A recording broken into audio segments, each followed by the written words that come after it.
As I began conducting interviews and research for this project, I learned more about another issue, which is about how LMU's budget cuts affect the operations of both on-campus offices and other student organizations.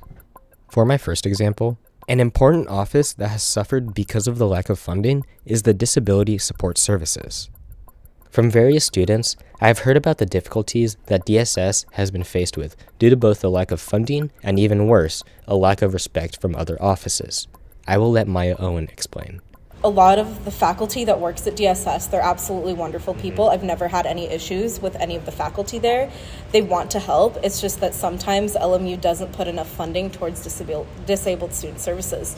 So the problem is if people need like housing accommodations or like other accommodations involving classwork or tests or things like that, they're able to provide that, but only to an extent, because they can't argue with like tenured professors on the subject. And a lot of the problem comes from tenured professors as well, where they refuse to apply those accommodations to students. The other issue as well about housing, for example, I had a roommate, she was super sweet, I loved her. She signed up for her room to become a single in our apartment because that was one of her accommodations that she needed through DSS, was to have a single room that would be like a safe space for her. And then we come to find out that we had 2 new roommates moving in. And that was a shock to her because she was supposed to have her own room. So every time she tried to contest this with housing, with DSS on her side, housing would just simply say, well, it wasn't anything that we could do. It was out of our power. Yeah. And they never refunded her money for paying for a single. Yeah. So then she was down a few $1,000s because of that. The lack of support for DSS is a whole separate issue that another video can be dedicated to. But I needed to mention this here because it's an example of how certain groups of people at LMU are not being prioritized as they should be. But more on that later. Also, I'm a part of Model UN, and the clubs need more money.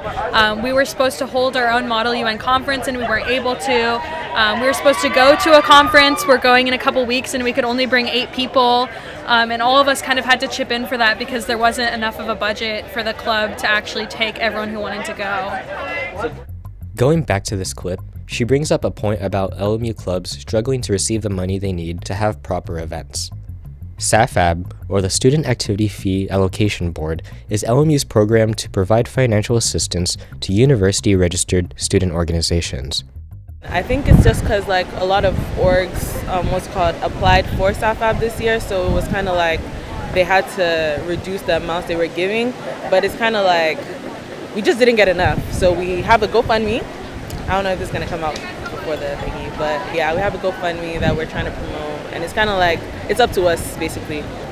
As I talked to more students, there seemed to be another deeper issue that was hidden within the struggle, and it leads to an even bigger issue on campus that I've been wanting to talk about since my freshman year.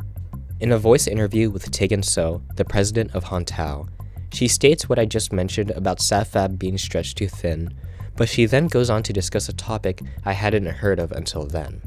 I think what's difficult is that for LMU, for what we've seen is a pattern where when things need to go and funds need to be cut, the first thing that they'll cut are the resources that they provide to our ethnic and intercultural student services. So for example, in the past, when we were online for COVID and quarantine from 2020 through 2021, there was a period of time where LMU needed to furlough some employees because of not receiving as much tuition money, things like that. And the very first office that they furloughed was everyone in the Office of Ethnic and Intercultural Student Services. Wow. Yeah, it's a lot to think about, and it's our students had to protest and be you can't cut our resources at a time when we're all experiencing global stress from this pandemic. Yeah. We're really struggling to create and to find community right now, and you're gonna cut the only university support that we get in terms of social life and student life. It took 2 weeks, but they did reinstate the Office of Ethnic and Intercultural Student Services, but it just kind of, again, goes to show that when it comes to resources, LMU will not necessarily always prioritize us. I know there have been initiatives for ASLMU, which is LMU student government, to prioritize cultural events and initiatives by cultural organizations, but sometimes it is a bit difficult to reconcile that with the fact that none of those initiatives and none of those plans have been concretely made to action. It was surprising to me at first, but I later realized this is about what I should have expected from LMU. Cultural organizations, along with other related issues regarding diversity, equity, and inclusion, are often put into the back burner when it comes to how budget is distributed and other administrative decisions. In a voice interview with Claire Shin, the president of Chi Delta, she discusses similar issues that Teagan mentioned, but she then goes on to make an incredibly interesting point that leads into the next topic. I just think that in alignment with their mission statement that LMU should be allocating their funding for these orgs a little differently, because they're basically like equating cultural organizations and funding cultural events and these types of organizations with like recreational clubs. Not to say that recreational clubs are not important, because I do think that there should be a space for all types of students and like all their interests. I'll use this example, but like apparently the skateboarding club like got funding for new skateboards, and they got 60% for that, and all our cultural orgs got 60% for our stuff. Yeah. And I just think that like, of course all clubs deserve funding, and like it's really hard and difficult to like allocate and divide it up, but like it just kind of feels like a punch in the gut to be like, your cultural event and your cultural organization is equivalent to their need for skateboards. So I think sometimes, even especially being an org, it just feels like you're not being prioritized, or like your issues or the stuff that you want to do matters less. I know on this campus it's kind of like everyone is trying to get money or funding to do what they want to do, but it just feels like when I've been on board for other clubs, and it's not as much as a struggle to get, you know, money for something as big as this. And like, I'm not gonna lie, this is probably the most important thing that I've done in an org, so it's kind of like, why am I pulling for that funding, you know? Yeah. Another LMU headline you may have already heard of is the cancellation of the overnight programs that were once held by the various cultural organizations. Before the pandemic, LMU hosted these overnight visits for prospective non-white high school students to welcome them into a community that is predominantly white. This was an essential part of introducing diversity to the LMU community. And for me, when I was incoming as a freshman, I didn't go to API overnight, but I know for a lot of my friends it was a very instrumental and impactful moment that really led them to commit to LMU. For the students who did attend overnights, that was such an integral part of their decision, an integral part of what made LMU feel like home to them. And I know they're really excited, and we're really looking forward to just paying that back and being part of that experience for another person. In another voice interview, I talked with a podcast, For the Generation, which is run by first-generation students who are a part of a program at LMU that provides support and resources for all first-gen students. Here's their take on this. As for the overnight, my sister came to LMU, and she told me so much about how she really liked that.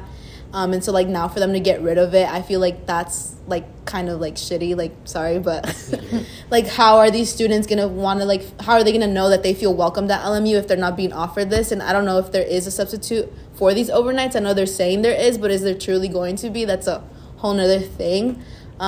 But I feel like that's needed. I don't know, when you hear the word predominantly white, institution, and as a person of color, I would be I kind of don't want to go there. I need to see these resources are actually open, and they're actually doing stuff. And I think the overnight was a thing that my sister said that was one of her main reasons why she chose to come to LMU. Yeah. Due to the pandemic, these overnights were temporarily canceled, but there were hopes for its comeback once we returned to an in-person operation. However, new logistical issues arose because of a new state law regarding minors on college campuses. On February 14th, LMU announced that overnights would be canceled entirely. According to this new minors on campus state law, official training is now required when working with minors at any California university. The LMU website describes more of the logistical reasons why it is now difficult to hold the overnights. While these are important considerations for the school, LMU is failing to realize just how significant these events were for making people of color feel welcome at the school. I think it's really important to recognize that people of color aren't just black and brown people, and while I think the university is working towards progression for Black and brown people and opening the Black space. I think like for the Asian Pacific Islander community and like Latinos too, like I think it's really important to like make them feel included and like. So during our sophomore year, the Black Student Union made demands to the university, and so they were continuously pushing for those demands. That's how the Bird's Nest became the Mongi spot. It became the Black student space, and a lot of their other demands have been implemented as well.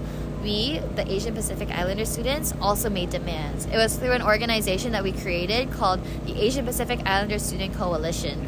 So a lot of like API students came together, drafted those demands, presented them to the university. None of them, to my knowledge, have been implemented. And it's small things. It's things like recognizing that the dressing at the lair is called Oriental dressing and that we should change it. It's like asking for a little more inclusion in university events. It's asking Timothy Law Snyder for an apology because he never explicitly addressed the rise in anti-Asian hate crimes after COVID-19 until we asked him about it. Oh, really? Yeah, if you go back through your emails, like whenever he mentions, whenever there's a letter from the university about COVID-19 stuff, it is never addressed. It never addresses the microaggressions, the hate crimes that we, our API student body, faced. And like microaggressions held on campus right after the start of COVID-19 pandemic quarantine times, microaggressions we faced over the course of the school year, microaggressions and hate crimes and violence, and like just like so much anti-Asian sentiment that we, our communities, our greater Los Angeles community experienced over the course of this year. He never addresses any of that until we brought it up in our demands. At LMU, it feels like people of color are not prioritized when it comes to administrative and financial decisions. The truth is, LMU will never be an anti-racist campus. LMU clearly does not prioritize marginalized groups, even though it brands itself as a diverse campus. The experience of being a person of color is something we do not talk about much at LMU. Being a POC in a predominantly white community can feel isolating, and one may feel like their voice is not heard. Again, since LMU is a predominantly white institution, there are many students who are ignorant of experiences outside of their comfortable lives. Microaggressions happen at LMU daily, and many of these experiences are often kept under wraps when they should really be shared with the community. If there is an experience you would like to anonymously share with the public, whether there is a time you have experienced a microaggression, a time you felt discriminated against, or anything like that, there is a link to a Google form where you can write about it. And these stories will be included in the third and final part of the series, which I wish I could make an upload sooner, but that will take more time. Please consider submitting if you do have something to say about the subject. Until next time.